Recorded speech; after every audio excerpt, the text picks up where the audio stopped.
JVP එක ඇවිල්ලා Marx Lenin Engels ඕවා. අපි නෑ එතන. අපි ඉන්නේ වෙන තැනක.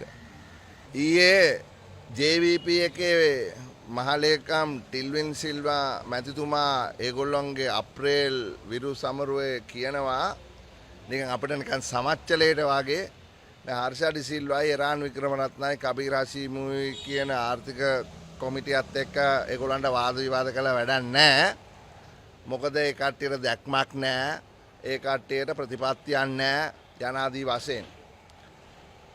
දැන් මම කියන්න කැමති ටිල්වින් සිල්වා මහත්මයාට අපිට දැක්මක් තියෙනවා අපිට ප්‍රතිපත්තියක් තියෙනවා. අපේ දැක්ම නිර්මාණය වෙන්නේ මේ රට ලෝකෙට එකතු කරලා තාප්ප කඩලා පාලම් බැඳලා මේ රටේ ව්‍යවසායකයාට අවස්ථාවක් දීලා නිෂ්පාදකයාට අවස්ථාවක් දීලා මේ රටේ ආර්ථිකය ගොඩ ගන්න දේශීයව සහ විදේශීයව වෙළඳපොළ ආක්‍රමණය කරලා. ඒක ගැන විස්තර අපේ බ්ලූප්‍රින්ට් 1 බ්ලූප්‍රින්ට් 2 පාර්ලිමේන්තුවට ඉදිරිපත් කරලා සභාගත කරලා ජනතාවට දීලා තියෙනවා. කිසිම දෙයක් හංගන්න දෙයක් නැහැ. මූලික වශයෙන්ම අපේ වැඩපිළිවෙල ක්‍රියාත්මක වෙන්නේ සමාජ වෙළඳපොළ ආර්ථික ක්‍රමවේදයක්. ඒකේ කාරණා දෙකක් තියෙනවා. ටිල්වින් සිල්වා මහත්මයාට මම නැවතත් කියන්න කැමතියි එතුමා මේක කියවලා නැත්තම්. ඒක තමයි අපේ ආර්ථික නිදහස කියන දේ පිළිබඳව දැඩි ලෙස විශ්වාස කරනවා. සමහර ආර්ථික ප්‍රජාතන්ත්‍රවාදය කියනවා, ආර්ථික ලිබරල් වාදය කියනවා. මේ ආර්ථික නිදහස කියන එකෙන් අපි අදහස් කරන්නේ වෙළඳපොළ අපි පිළිගන්නවා. දෙක දේශපාලන නිදහසක් තියෙනවා. ඒ දේශපාලන නිදහසෙන් කියන එකෙන් අපි අර්ථකථනය කරන්නේ යුක්තිය හා සමාජ සාධාරණය. එතකොට මේ වෙළඳපොළ හරහා යම් යම් ස්ථානවල වෙළඳපොළ අසමත් වෙනකොට රජයේ මැදිහත් වීමක් සිද්ධ වෙනවා. වෙළඳපොළ අසමත් වෙන්න නොදී රජය මැදිහත් වෙනවා. එතකොට ඒ හරහා තමයි අර සමාජ සාධාරණ යුක්තිය ඉටු කරන්නේ වෙළඳපොළ ක්‍රියාදාමයක් කරා. හරිනේ? එතකොට ඕක අපිට තර්ක විතර්ක කරන්න පුළුවන් ආර්ථිකය සම්බන්ධයෙන් ඒ ප්‍රාමාණික දැනුමක් තියෙන පුද්ගලයෝ ඒ පැත්තෙන් ආවොත් කරන්න පුළුවන්. දැන් අපි ඒ ඉන්න මතය අපි අද ඊයේ ගත්ත මතයක් නෙවෙයි. එතුමා කියනවා අපි UNP එකේ කට්ටියත් එක්ක හිටියලු. ඉතින් දෙයියනේ අපි UNP එකේ නේ ආවේ. හරි. DS-නක මහත්තයා කාලේ ඉඳලා UNP එකේ තිබිච්ච මතවාදයත් එක්ක තමයි සජිත් ප්‍රේමදාස මහත්තයා UNP එකේ කැබිනට් එක ඇමතිවරයෙක් හැටියට හිටියා. මම හිටියේ නෑ. හරි. එතකොට අපි නමුත් අද සමග ජන බලවේගය කියලා අපේටම අනන්‍යතාවයක් තියෙන පක්ෂයක් නිර්මාණය කරගෙන ඉන්නවා. ඒක UNP එක අද තියෙන තැන නෙමෙයි අපි ඉන්නේ. හරි. අපි ඉන්නේ ඊට වඩා මැද තැනකට ඇවිල්ලා ඒ පිළිබඳව අපේ විග්‍රහය ඉදිරිපත් කරන්න සූදානම්.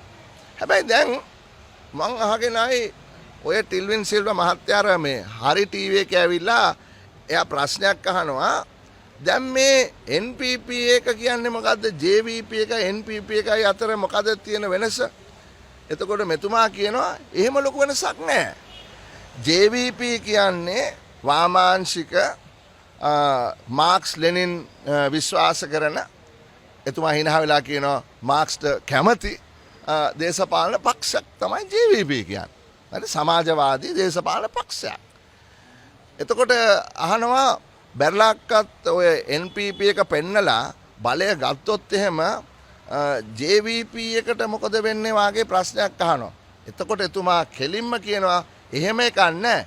NPP එක කියන්නේ JVP එක තමයි. හරි. එතකොට එහෙමනම් අන්න ටිල්වින් සිල්වා මහතුමා කියලා තියෙනවා මෙන්න මේක තමයි අපේ දර්ශනය.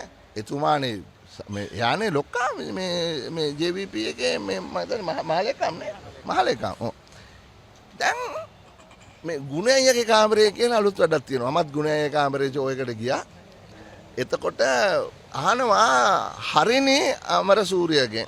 මොකද NPP එක කිව්වහම හරිනේ තමයි ප්‍රධානියා NPP එකේ එකම පාර්ලිමේන්තු මන්ත්‍රීවරිය JVP එක නොවන. මොකද විජිතයි අනුරයි දෙන්නම JVP එක නිසා.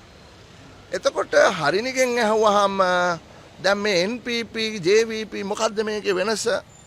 NPP කියන්නේ JVP නෙමෙයි. JVP ඇවිල්ලා මාක්ස් ලෙනින් එංගල්ස් ඕවා. අපි නෑ එතන. අපි ඉන්නේ වෙන තැනක. මම ඊට පස්සේ කියනවා ඒක එයා විග්‍රහ කරලා කියන මේ සමහරු කියන්න හදනවා මම මේ රනිල් වික්‍රමසිංහලාගේ පැලන්තිය නියෝජනය කරන කෙනෙක් වාගේ උපුටා දක්වන්න හදනවා. හැබැයි මම එහෙම නෑ. මම නියෝ ලිබරල් ඒවා මුකුත් නෑ. මම වාමාංශික අදහස් දරන මේ ප්‍රගතිශීලී මතවාදයක් තියෙන කෙනෙක්. හැබැයි මම මේ මාක්ස් නෙමෙයි. මම එතන නෑ. දැන් එතකොට දැන් මේ දෙක අතර මහා ලොකු දැක්මේ ප්‍රශ්නයක් තියෙනවා සහ මේ ප්‍රතිපත්තිමය ප්‍රශ්නයක් තියෙනවා. ඒතකොට ටිල්වින්ස් මහත්මයා තේරුම් ගන්න ඕනේ දැක්මක් නැත්තේ ප්‍රතිපත්තියක් නැත්තේ කාටද කියන එක ගැන. මම මේ ගිය සතියේ වෙච්ච කාරණාවක් සම්බන්ධයෙන් මේ කියන්නේ නැතුව මේ හදලා කියන දෙයක් නෙමෙයි. දැන් ඔවුන්ගේ ආර්ථික කවුන්සිලේ ඉන්නවා 3 දෙනෙක්. සුනිල් හඳුන්නැති මගේ මිත්‍රයා හිටපු පාර්ලිමේන්තු මන්ත්‍රීතුමා ඉන්නවා. මහාචාර්ය අනිල් ජයන්ති ඉන්නවා. මහාචාර්ය සීතා බණ්ඩාර මහත්මිය ඉන්නවා. දැන් සුනිල් හඳුන්නැති මහත්මයා කියන්නේ JVP එක්කනේ. ඒක JVP කියන්නේ පන්ති පහට ගිහිල්ලා මං හිතන්නේ ආ යන්නේ නැති පන්ති පහට යන්නේ නැති. ඊට පස්සේ ඒ මාක්ස් ඒ වැඩපිළිවෙල මේ කවුද මේ ටිල්වින් සිල්වා මහතුමා කිව්වා වගේ ඒවා හදාරන්න නැති. ඊට පස්සේ කාඩර්වරයෙක්ද දන්නේ නැහැ. කාඩර්වරයෙක් වෙන්න ඇති මං හිතන්නේ. JVP එකේ කාඩර්වරු ඉන්නවනේ නේ. ෆුල් ටයිම් ඉන්නවා පාර්ට් ටයිම් ඉන්නවා. එහෙම වෙන්න ඇති. එතකොට එතුමාගේ මතය ටිල්වින් සිල්වා මහත්මයාගේ මතයට වඩා පරස්පර වෙන්න බෑ. හරි? එතකොට IMF එක සම්බන්ධයෙන් කොයි වගේ මතයක්ද? රාජ්‍ය ආයතන ප්‍රතිහෝගත කිරීමේ කොයි වගේ මතයකක්ද? පුද්ගලීකරණය පිළිබඳ කොයි වගේ මතයක්ද? ඒක JVP මතය තමයි. එහෙමනම් එතන නිර්මාණය වෙන්න ඕනේ. ඊළඟට මේ ඉන්නවා කවුද අනිල් ජයන්ත මහාචාර්යවරයා. එයා කියන්නේ කොහොමද? නෑ IMF එකේ එහෙම ලොකු ප්‍රශ්නයක් නැහැ. IMF එකේ පොඩි ඒවා තියෙනවා. අපි ඒවා සංශෝධනය කරගෙන IMF වැඩපිළිවෙල ඉස්සරහට අරගෙන යනවා. දැන් ටිල්වින් සිල්වා මහත්තයාගෙන් අහනවා IMF එකේ වැඩපිළිවෙලත් එක්ක යන්න සූදානම්ද කියලා. කොහොමද IMF එකේ වැඩපිළිවෙලත් එක්ක මේ සමාජවාදී අදහස් ගන්න මේ මාක්ස් ආදරය කරන පක්ෂයක් IMF එකත් එක්ක යනවද? යනවද? ගිය රටක් යන්නකෝ. හරි එතකොට මේක සම්පූර්ණ පරස්පරයක්. හරි එතකොට එයා මේ අනිල් ජයන්ත එක තැනක කියනවා වෙළඳ පොළ අපි භාණ්ඩ සම්බන්ධයෙන් විශ්වාස කරාට සේවා සම්බන්ධයෙන් විශ්වාස ගන්න. ඒ මොකක්ද ඒකේ තේරුම? හරි ඊට පස්සේ මහාචාර්ය කවුද මේ සීතා බණ්ඩාර මහත්මිය එතුමියගේ අදහස් මොනවද කියලා අපි කවුරුත් දන්නේ නැහැ. ඒක තමයි මේ රටට අවශ්‍ය වෙන්නේ මේ විවාදය.